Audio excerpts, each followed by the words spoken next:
भारत माता की, भारत माता की, छत्रपती शिवाजी महाराज की, धर्मवीर छत्रपती संभाजी महाराज की, जय भवानी, जय भवानी, जय जय जय जय जय भवानी,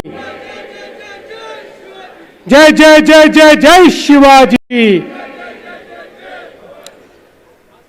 हिंदवी स्वराज्याचे संस्थापक, अखंड हिंदुस्थानाचे आराध्य दैवत छत्रपती शिवरायांना मानाचा मुजरा करतो। भारतीय राज्यघटनेचे शिल्पकार भारतरत्न डॉक्टर बाबासाहेब आंबेडकर यांना मानवंदना अर्पित करतो। आणि आज या जन्मोत्सव सोहळ्यामध्ये मंचावर उपस्थित असलेले राजस्थानचे राज्यपाल माननीय हरिभाऊ नाना बागडेजी, केंद्रीय जलशक्ती मंत्री माननीय श्री CR पाटील जी, उत्तर प्रदेशचे मंत्री योगेंद्र उपाध्याय जी, महाराष्ट्राचे सांस्कृतिक कार्य मंत्री आशिष शेलार जी, खासदार नवीन जैन जी, आमदार प्रशांत बम जी, मीना बाजार कोठीच्या ट्रस्टचे प्रमुख श्री अनिल गुप्ता जी, अभिजित देशमुख जी, विवेक देशपांडे जी, विनीत सरकटे जी, श्रीराम पांडे, राजेंद्र साबळे, विवेक पाटील आणि ज्यांच्यामुळे आग्र्याच्या लाल किल्ल्यामध्ये छत्रपती शिवरायांची जयंती साजरी होण्याचा कार्यक्रम सुरू झाला, ते आमचे मित्र, या कार्यक्रमाचे संयोजक श्री विनोद पाटील जी, या ठिकाणी उपस्थित सर्व शिवप्रेमी भगिनी आणि बंधूंनो, सर्वप्रथम आपल्या सर्वांना छत्रपती शिवरायांच्या जयंतीच्या मी मनपूर्वक शुभेच्छा देतो आणि आपल्या सर्वांच्या वतीने महाराजांच्या चरणी नतमस्तक होतो।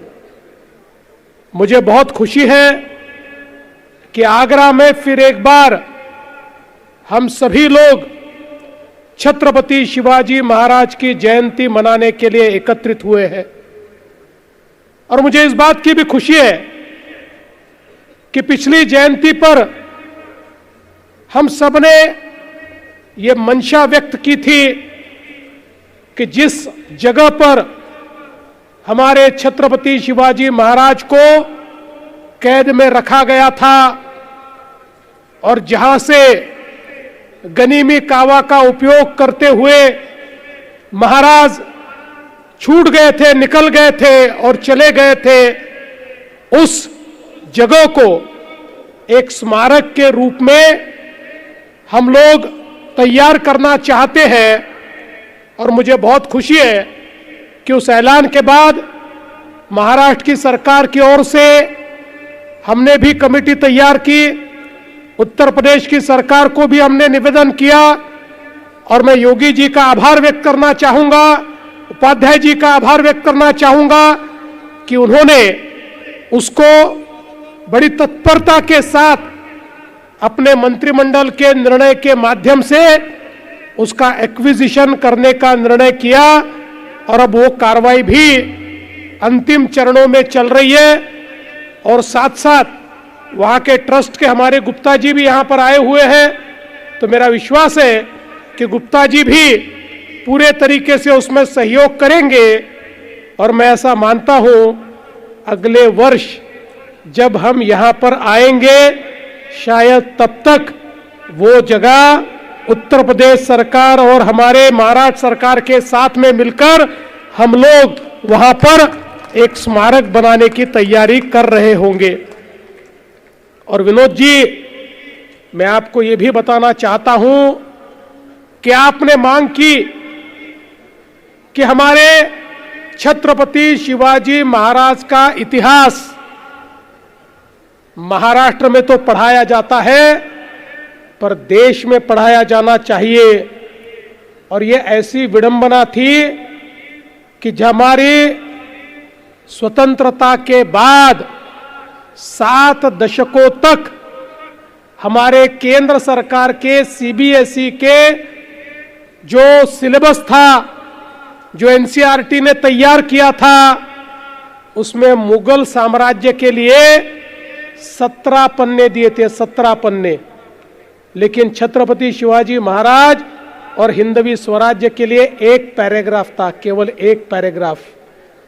लेकिन मैं धन्यवाद देना चाहूंगा हमारे नेता और इस देश के प्रधानमंत्री माननीय नरेंद्र मोदी जी को। उन्होंने इसको बदला और अभी जो नई एनसीईआरटी की किताब आई, सीबीएसई की किताब में, अब हिंदवी स्वराज्य को, मराठा साम्राज्य को 20 पन्ने मिले, 20 पन्ने। अब मुगलों का इतिहास नहीं पढ़ाया जाएगा, अब इतिहास पढ़ाया जाएगा छत्रपति शिवाजी महाराज का इतिहास, छत्रपति संभाजी महाराज का इतिहास और मराठों का इतिहास इस देश के अंदर पढ़ाने का काम हमारे मोदी जी के माध्यम से किया जा रहा है। और मैं तो आपको आश्वस्त करना चाहता हूं, 2030 में जब छत्रपति शिवाजी महाराज की जन्म शताब्दी के 400 साल पूरे होंगे, मैं सीआर पाटिल जी, हरिभाऊ, हम सब लोग मिलकर 2030 की आगरा की इस शिव जयंती में लाल किले में आगरा के हमारे प्रधानमंत्री मोदी जी को लेकर आएंगे और 2030 में हमारे प्रधानमंत्री मोदी जी के नेतृत्व में इसी लाल किले में हम लोग छत्रपति शिवाजी महाराज की जयंती मनाएंगे। दोस्तों, इस देश में बहुत योद्धा हुए, सभी योद्धाओं ने बहुत अच्छा काम किया, योद्धाओं की कभी तुलना नहीं की जाती, लेकिन इस सब से छत्रपति शिवाजी महाराज अलग थे, बिरले थे, क्योंकि वो काल ऐसा था जिस समय मुगलों ने पूरे भारत पे अपनी प्रशासनिक पकड़ बना ली थी। इधर नॉर्थ में मुगल थे, उधर दक्खन में कई आदिल शाह था, कई कुतुब शाह था, कई निजाम शाह था। एक प्रकार से चारों ओर से महाराष्ट्र तो घिरा था और पूरा देश भी घिरा हुआ था।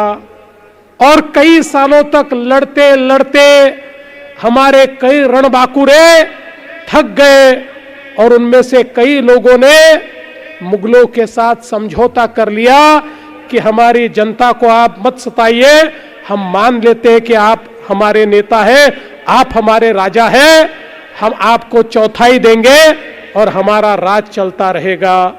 और ऐसे समय जब मुगल ये मानते थे कि अब हमसे बड़ा इस देश में कोई नहीं है और उसके चलते मुगलों ने अत्याचार शुरू किया, इस पूरी भारत भूमि में अत्याचार, अनाचार, दुराचार ये लगातार हो रहा था। ऐसे समय आई जिजाऊ मां साहब ने छत्रपति शिवाजी महाराज को शिक्षा देते हुए बताया कि तुम्हें इन मुगलों के अधीन काम नहीं करना है, तो आपको राजे एक ऐसा स्वराज्य तैयार करना है जो यहां की जनता का राज होगा, जो रैयत का राज होगा, जो आम आदमी का राज होगा, जहां पर सबके साथ न्याय होगा। और इसलिए मैं तुझे ये कहना चाहती हूं कि तुझे लड़ना होगा और स्वराज्य की स्थापना करनी होगी। और छत्रपति शिवाजी महाराज ने एक ऐसी जंग छेड़ी, आप विचार कीजिए, इतना बड़ा मुगली साम्राज्य एक छोटे से 14 साल के 16 साल के छत्रपति शिवाजी महाराज ये कसम खाते हैं कि मैं चाहे जो हो जाए स्वराज्य की स्थापना करूंगा, ये मुगलों के अधीन में मैं मेरे देश को नहीं रहने दूंगा, इनके अत्याचारों से मेरी प्रजा की मुक्ति मैं कराऊंगा। और सभी लोगों को एकत्रित कर, 18 पगड़ जातियों को एकत्रित कर एक फौज ऐसी तैयार करते हैं जो सब लोग मिलकर हमारे मावड़े बनते हैं और एक ऐसी फौज, और उस फौज को भी सीख क्या देते हैं? उस फौज को सीख देते हैं कि तुमको जो लड़ाई करनी है वो किसी को राजा बनाने के लिए नहीं, राजपाट किसी को देने के लिए नहीं, देव देश और धर्म की लड़ाई है, स्वभाषा की लड़ाई है, स्वराज्य की लड़ाई है, स्वाभिमान की लड़ाई है। एक स्वाभिमान की लड़ाई की ऊर्जा छत्रपति शिवाजी महाराज हमारे मावड़ों में इस प्रकार से तैयार करते हैं कि लाखों की फौज लेकर भी जब मुगल सरदार आते हैं तो 5000 मावड़े गनीमी कावा, जिसको गुरिल्ला वॉरफेयर कहते हैं, उसके आधार पर लाखों की फौजों को समाप्त कर देते हैं और एक ऐसा स्वाभिमान तैयार हो जाता है कि जिसके कारण स्वराज्य की स्थापना होती है। आप विचार कीजिए, छत्रपति शिवाजी महाराज किस प्रकार के दृष्टा थे। जिस समय पूरे तरीके से उनको घेरा गया तो अपने सारे किले मुगलों को दे दिए। मिर्जा राजे जयसिंह के कहने पर यहां आए। वो जानते थे यहां से मैं वापस नहीं जाने वाला, और औरंगजेब भी ये जानता था कि या तो मैं शिवाजी को अपने अधीनस्थ एक राजा के रूप में, एक मंडलिक के रूप में प्रस्थापित करूंगा, या फिर मैं इनकी जान लूंगा। लेकिन छत्रपति शिवाजी महाराज डगमगाए नहीं, उसी स्वाभिमान के साथ उस दरबार में खड़े हुए और उन्होंने कहा, जिस प्रकार से एक राजा दूसरे राजा के साथ व्यवहार करता है, ऐसा ही व्यवहार मेरे साथ होना चाहिए। औरंगजेब ने उनको पकड़कर जेल में डाल दिया। औरंगजेब जानता नहीं था सूर्य के किरण को कोई जेल में नहीं डाल सकता, हवा को कोई जेल में नहीं डाल सकता, तेज को कोई जेल में नहीं डाल सकता।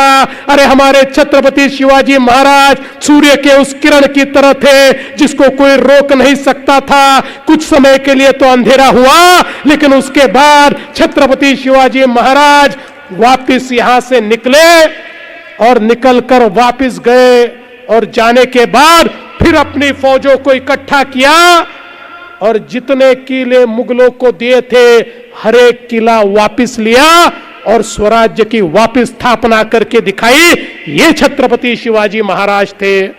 और दोस्तों, मैं उनको अलग इसलिए कहता हूं कि छत्रपति शिवाजी महाराज जब स्वर्गवासी हुए तो उस समय औरंगजेब को लगता था अब तो मैं ये मराठा हिंदवी स्वराज्य इसको मसल कर रख दूंगा, इसको समाप्त कर दूंगा। इसलिए औरंगजेब महाराष्ट्र में आया, अपनी राजधानी वहां बसाई। वो मानता था कि छत्रपति शिवाजी महाराज ने जो स्वराज्य तैयार किया है, अगर उसको समाप्त कर दिया तो फिर पीढ़ियों तक कोई भारत का राजा, कोई शासक मुगलों के सामने खड़ा नहीं हो पाएगा।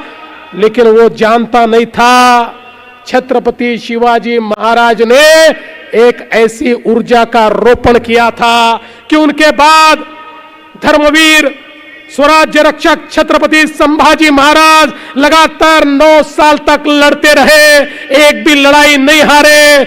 उनको तो धोखे से पकड़ा, उनको तो मार दिया। इधर तारा रानी ताराबाई ने जिस प्रकार से मुगलों के साथ लड़ाई की, उसके कारण इस प्रकार से साम्राज्य तैयार हुआ कि जिन मराठों को मसलने के लिए औरंगजेब महाराष्ट्र में आया था, उसी महाराष्ट्र में औरंगजेब की कब्र बनी और हमारा मराठी साम्राज्य अटक से कटक तक और अफगानिस्तान की सीमाओं तक हमारा मराठी साम्राज्य, हिंदवी स्वराज्य छत्रपति शिवाजी महाराज के मावड़ों ने, मराठों ने तैयार करके दिखाया। इसलिए छत्रपति शिवाजी महाराज ये केवल एक राजा नहीं थे, वो एक ऐसा विचार था जिस विचार ने भारत को स्वतंत्र किया। करीब 100, 125, 150 साल तक इस भारत में मराठों का राज था, हिंदवी स्वराज्य था। ये तो अंग्रेजों ने हमको इतिहास सिखाया नहीं, हमारे इतिहास से हमारे छत्रपति का जो शासन था, हमारा जो हिंदवी स्वराज्य था, उसके 125 साल डिलीट करने का काम अंग्रेजों ने किया। और हमारी स्वतंत्रता के बाद हमारे शासकों ने भी उन 125 सालों को डिलीट कर दिया। लेकिन इतिहास को कोई छुपा नहीं सकता, वो इतिहास सामने आता है। और ये तो खून से लिखा हुआ इतिहास है, ये खून से लिखा हुआ जो इतिहास है, फिर एक बार हमारे मोदी जी ने हमारे बच्चों के सामने लाया और ये बताया कि मुगलों के बाद अंग्रेज ने, उसके बीच में हिंदवी स्वराज की वापस स्थापना हुई थी। और इस देश में फिर एक बार देश को एक करने वाले हमारे मराठे थे, हमारे छत्रपति शिवाजी महाराज के मावड़े थे। इसलिए दोस्तों, छत्रपति शिवाजी महाराज की जयंती ये केवल अवसर नहीं है, इस देश के इतिहास को फिर एक बार याद करने की ये बारी है, ये अवसर है, एक प्रेरणा लेने का अवसर है। आज सुबह मैं शिवनेरी किले पर गया था। शिवनेरी का किला हमारे लिए प्रेरणा की भूमि है और अब ये लाल किला हमारे लिए स्वाभिमान की भूमि है, क्योंकि यहां से स्वाभिमान क्या होता है ये छत्रपति शिवाजी महाराज ने हमको सिखाया। और एक ऐसे राजा जिन्होंने राजकाज कैसे चले ये हमको दिखाया।